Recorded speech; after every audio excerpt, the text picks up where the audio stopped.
Decision trees are a familiar and ancient concept, long predating the era of machine learning.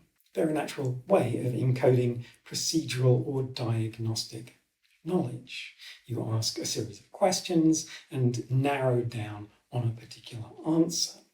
The same kind of structures are extremely familiar from things like flowcharts or recipes or algorithms, and indeed they crop up frequently in games. They also have a natural graphical representation, which is very easy to interpret as long as the trees are not too large and complicated. Trees are indeed a kind of graph.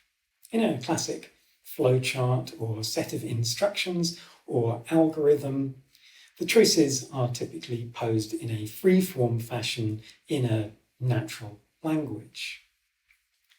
Individual decisions could be based on the answer to any question.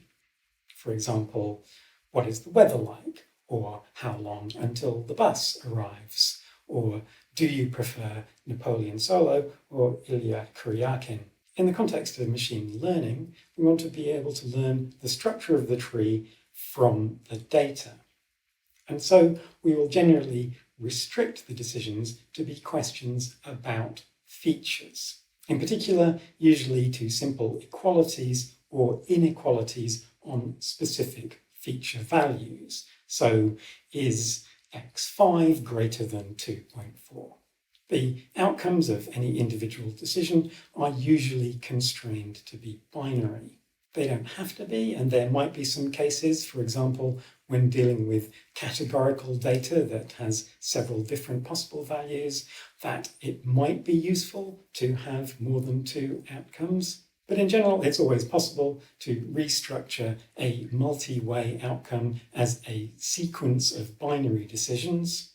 And doing so is generally more efficient and predictable, and so it is almost always done that way.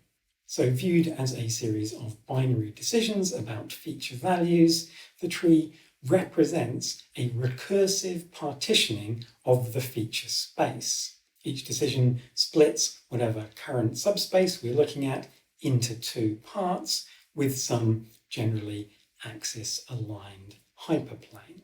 So an alternative way of visualizing such a tree is like this. As a view of the partitions of the feature space. This is obviously quite difficult to do for high dimensional spaces, but it's a useful representation in low dimensions. So it's clear how you would predict from a decision tree. That's what the decision tree is all about. You just navigate down through it, making your choice at each node. It is perhaps less clear how to construct it in the first place without a guiding intelligence saying, yes, I know that the next question that you need to ask is this, and then you do that. The way that we will do this is first, recursively. The tree structure is naturally recursive, and so we will do it one node at a time. Secondly, we will build our tree greedily, not going back to revisit earlier choices once we've decided what they are. This is potentially suboptimal. It is possible for poor choices early on to make the tree very unbalanced or very inefficient or just unable to get to the right answers. But the alternative is usually intractable because there are so many possible different combinations of choices at each level. So taking a greedier approach avoids that combinatorial explosion. Thirdly, we will usually use brute force search to actually decide which decision to implement at each stage.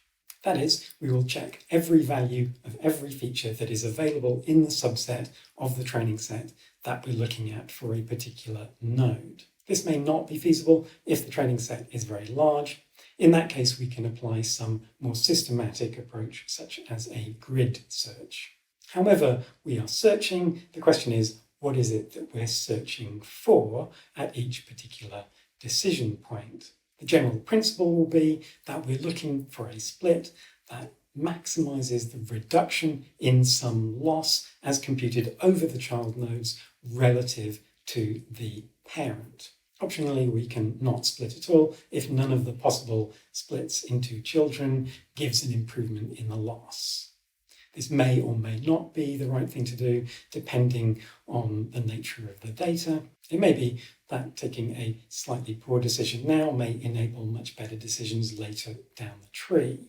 We'll come back to that briefly when we talk about pruning in a couple of minutes. So what kind of loss functions might we be looking at trying to minimize with respect to the splitting of a node? This will depend on what the contents or prospective contents of the nodes that we are looking at are. That is to say, which training samples are in those nodes and what are the values associated with them. A useful quantity here in relation to classification problems is just to look at what proportion of the samples within a particular node belong to each class. So that's just the number of samples of that class divided by the number of samples in the node. In terms of defining the predictive output of a node, we're always going to choose the one that has the greatest representation among the samples present, with some tie-breaking criterion if necessary. So that's the one with the highest of this proportion value pk. So there are a number of common loss functions that we can apply to evaluate the quality of a particular split. That is, the quality of the membership in each node.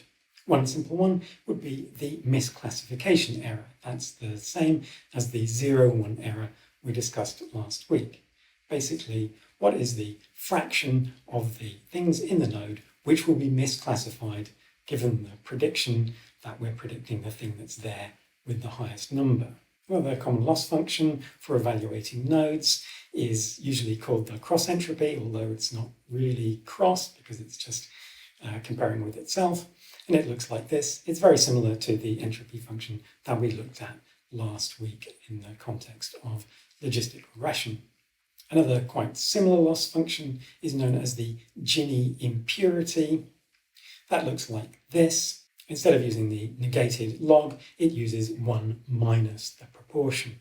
One important thing to note about both the cross entropy and the Gini impurity is that neither of them depend on the value of the prediction. We know that the prediction is going to be whatever has the highest representation in the node, but actually what the Gini impurity and the cross entropy are looking at is not that, but the distribution of different proportions within the node. One of the things that all three of these loss functions favour is for all of the things that are in the node to be the same class. This is known as a pure node. We like pure nodes because they have no errors associated with them and we can just stop recursing. There's nothing more to choose. All three of the loss functions will give a 0 loss for a pure node. As mentioned last week, the 0-1 loss or misclassification error is not differentiable. Now, for the purposes of today's discussion, we're doing a brute force search and we don't need the gradient. But there are other cases where gradient methods are useful, and in that case, the fact that the Gini impurity and the cross entropy are differentiable is useful to bear in mind.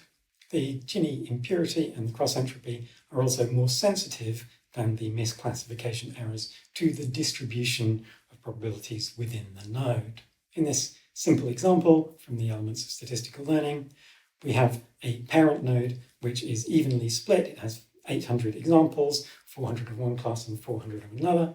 And there are two candidate child splits, one of which will split it into two nodes, one which has 300 of one class and 100 of the other, and the other has 100 and 300. And the other split will break it down into two child nodes, one which has 400 and 200, and the other one has 200 and 0. The misclassification error for both these splits is the same. A quarter of the samples are predicted incorrectly. However, one of the splits produces a pure node, and we like pure nodes, so probably we would like to favour that, and we would like that to have a lower loss than the other split that produces two mixed nodes. Both the Gini impurity and the cross entropy do in fact produce a lower loss in that case. So far we've considered only classification trees. Almost all of the considerations are very similar for trees that are going to be used for regression. But generally the difference is that instead of predicting the most common label, you will predict the average of the label values in the node.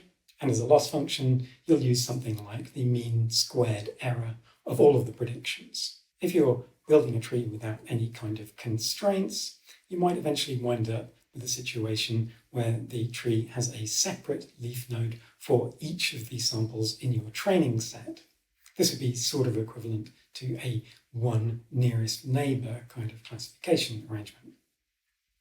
In practice, this is quite unlikely to occur if there's any kind of local structure in the data, because sooner or later you should wind up with some pure nodes that won't need to be split any further. Nevertheless, you can wind up with significant overfitting by continuing to split too far. In order to avoid this, there are a number of constraints you might choose to impose, and these act as a kind of regularization limiting the growth of the tree. So you might choose to impose a maximum depth to the tree to prevent it from doing too many sequential choices. You might choose to impose a maximum total number of nodes, which has a similar sort of effect. Alternatively, you might impose a minimum size on any individual node. So if it has fewer than a certain number in it, then you don't split it any further. Or sort of equivalently, you don't allow nodes to be split if they would give rise to a child node that has fewer than that number of things in it.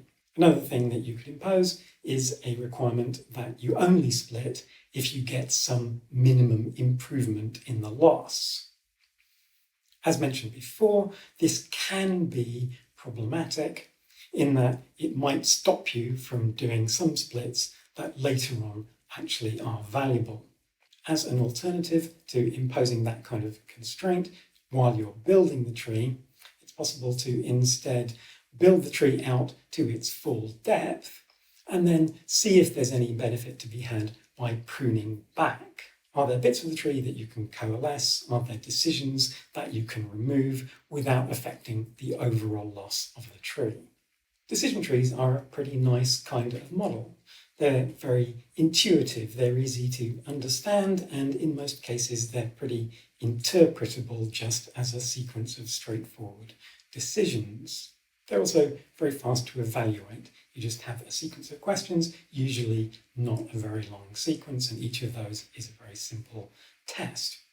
They have the disadvantage that they're non-smooth. They're essentially a discrete model that we can sort of fudge around with to get some regression results. Another slightly subtler problem is that they don't capture additive structure well. So if there's some, for example, linear relationship between some of the features, then they're not going to be able to capture that because they're only testing a single feature at a time. Effectively, they're not able to learn diagonals, they're only able to learn axis-aligned boxes. Perhaps most significantly, they have very high variance. So any decision made early on has a significant impact on the decisions that it is possible to make later. Small changes in the data that lead to different choices at the early stages can drastically change the structure and performance of the resulting tree.